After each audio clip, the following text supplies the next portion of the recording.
Hello, I'm IBXToyCat, and today I have a really cool redstone creation I want to show you that I've spent a lot of time making. And basically what it is it's a number of lives counter for survival game modes. So for PvP, for custom maps, etc. And as well as showing you just what it does, how it works, etc. I'm also going to show you how to build it later on in the video. But let's get right into what it does and how it works. So as I said, it's a number of lives counter for survival. You can configure it with as many lives as you need it to. Just requires a little bit of redstone, toggling basically, and all it does is it gives you 5 lights, and those 5 lights represent your 5 lives. Every time you die, it's impossible to avoid, it takes away a life from you, and once you lose all 5 of your lives, it stops you from being able to respawn, or it stops you from being able to respawn in your 4th life. So when you have your last life, you can't respawn anymore, and it obstructs your bed, so basically you have to respawn at the very center of the map, where there'll be some form of, obsidian walls, or, I guess bedrock walls that will stop you from being able to do anything, and it gives you a limited number of knives, and it's a really, really cool system, and I like the idea of it, and that's why I decided to build it. So, I built this because I figured, in loads of custom maps I've seen, they make you have a death counter. I figured having an automated system could work better than that. But yeah, let's show you how this works, actually in action. First one, I'm going to have to kill this skeleton, it seems. Basically what you have to do is you have to sleep in this bed over here, so, I had the bed set up in a really weird way, so you basically go to sleep above nothing, and because you're surrounded by walls, there's only one place that you can actually wake up from the bed, and that one place is on a pressure plate, which is connected to a piston. So I'll quickly fly up and show you. Basically, you spawn on the pressure plate, and the piston hits you before you can do anything about it, so you can't abuse it by jumping on it like 5 times, even though that would just take away more lives. But it just takes you straight down here, and then you look at your counter, and you've got 5 lives, because you've slept in there the first time, meaning you haven't actually lost a life. And then every time after that first time you've slept, I'll quickly just kill myself now. So yeah, every time you die after you've slept in your bed, what will happen is you'll spawn on the pressure plate, and it will activate the redstone again, and you'll lose a life. So I'm going to show you this happen quite a few times, and you'll see me lose all of my lives. So I'm just going to keep jumping in this lava pit, because it's a convenient way to die.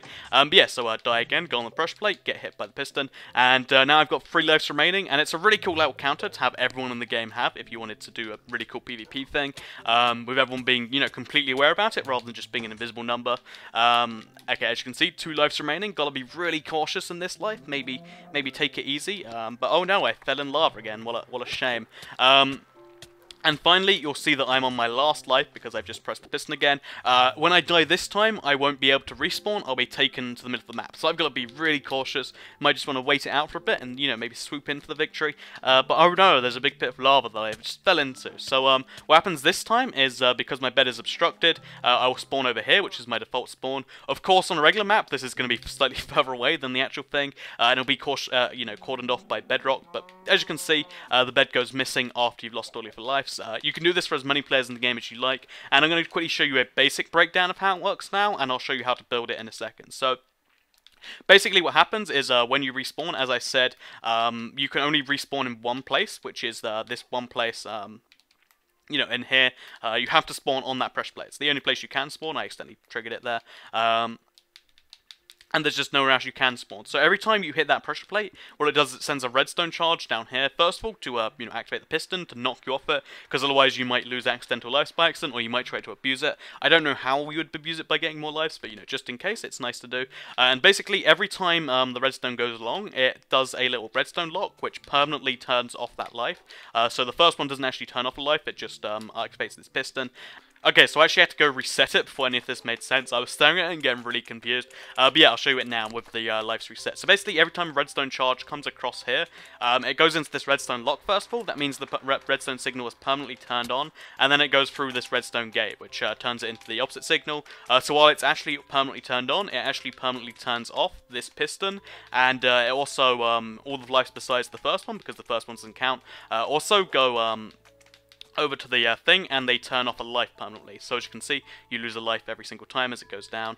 And the basic idea here is that the piston thing will activate the next thing. So after you've lost your first life, it can go on to the second bit of redstone, which will activate the second life.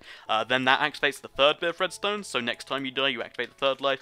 And it's a pretty, rudimentary system that allows you to, have different pieces of redstone activate every time you activate the piston, which is pretty useful, of course.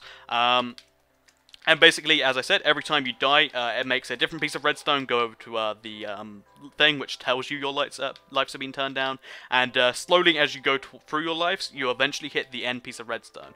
So the end piece of redstone, which is the penultimate life, what it does is it goes all the way over here and activates a few pistons. First one activates this one permanently, so you can't spawn there, and it also activates these ones, which will push down on your spawn.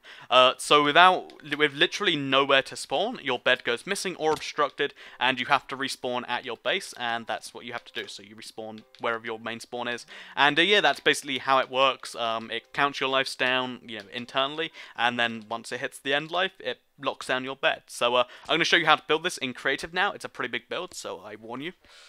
Okay, so I'm going to show you how this is built now, instead of just building it step by step, because that takes a long time with this much redstone. I'm just going to follow the redstone along, tell you what each piece does, and if you really want to just recreate it, like for like perfectly, you can just pause it at each part of the video and obviously do it that way.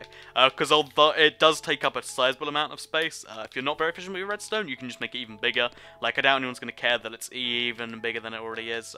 And yeah, let's show you how you make it. So first of all, what you want to have is you want to have a place where the person sleeps. So it's as simple as having a bed, and then, moving around like that, and then completely surrounding that bed, but for every single spot around it, besides this spot here. So you want to have that spot entirely free, so that there can be a piston behind it, and then, behind that have, the redstone plate below it, and this is the 2 blocks you want the person to be able to spawn on. So you can do it like this. Every single block of it. Besides that, however, you want to make it chunky and not free. So basically the only place you can spawn after you sleep in this bed, I'll just quickly show you right now. The only place you can spawn is right there. I'll just show you it works anywhere, because it's just a common thing, and that's how you want your bed to basically work. So I'm going to show you it right now, and then I'm going to spawn here. So on the place where you spawn, you want to have a pressure plate, and that pressure plate is going to be hooked up to a lot of redstone, so make sure you have lots of space in the direction you're going.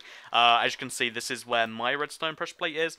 So you want to dig below the space where your pressure plate is, put some redstone there, and then follow the redstone along, and then you want to copy this basic layout. So on the block behind the spawn, basically, so this block right here, you want to put a piston right here, and then put a wood block on it there. So there should be a piston right here with a wood block there that is hooked up to the pressure plate. So as soon as they stand on the pressure plate, or about 0.1 second later, they get pushed off it by the piston, so they can't abuse it. It's you could do it without that, but it just runs too much of a risk, and there's no point not having it really. It's a tiny bit more redstone to add, and then the redstone's going to want to follow along.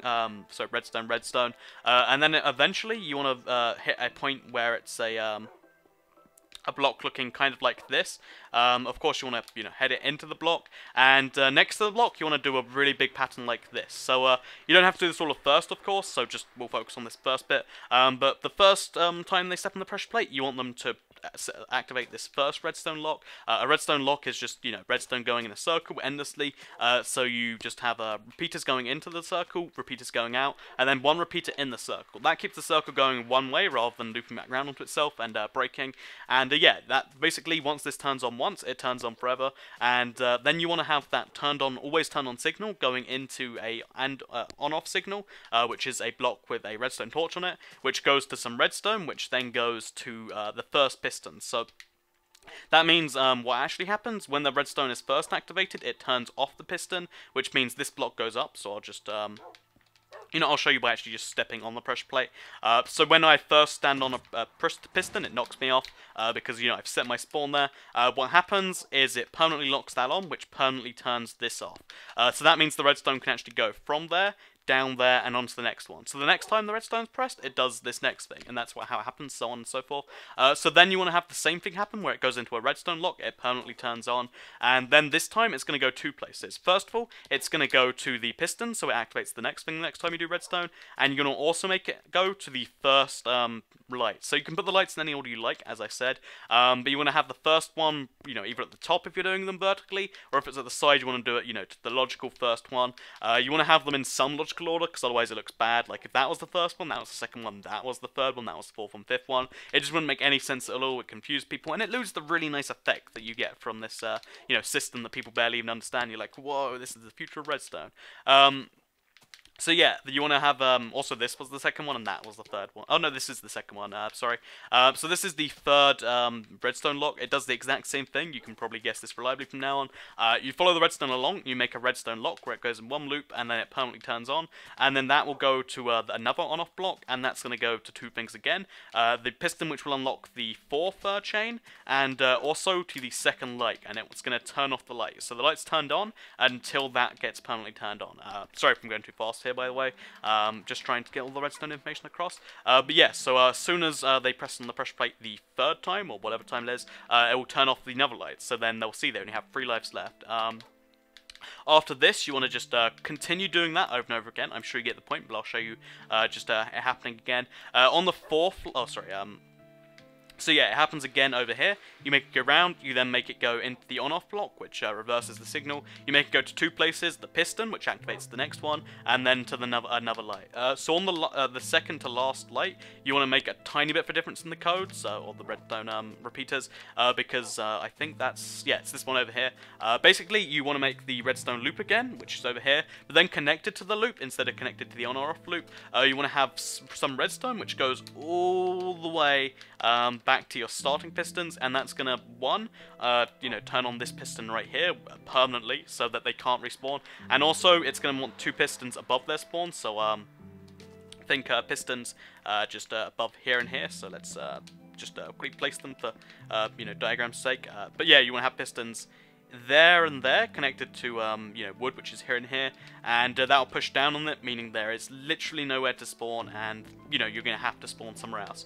And then that will also turn off a light, like I said, and also activate the final piston, which is the final life. So once that's done, they'll respawn and they'll see there's 1 life left. They know they can't respawn again, but of course they've already activated the final redstone. So yeah, that's how this works. I hope you enjoyed this little tutorial showing you how the redstone works. It looks very crazy because you've got to get this compact and all work in the same place. If you want, just spread out the redstone because it will make it hurt less, but it is actually very simple. It's just a lot of repeated redstone. I hope you have enjoyed the video so far. If you have, you can like it and let me know. Besides that, you can let me know in the comment if you find this useful, because this is something I think map makers would find super useful. If you enjoy the redstone creations, let me know in a comment down below. Thanks for watching, and maybe an outro?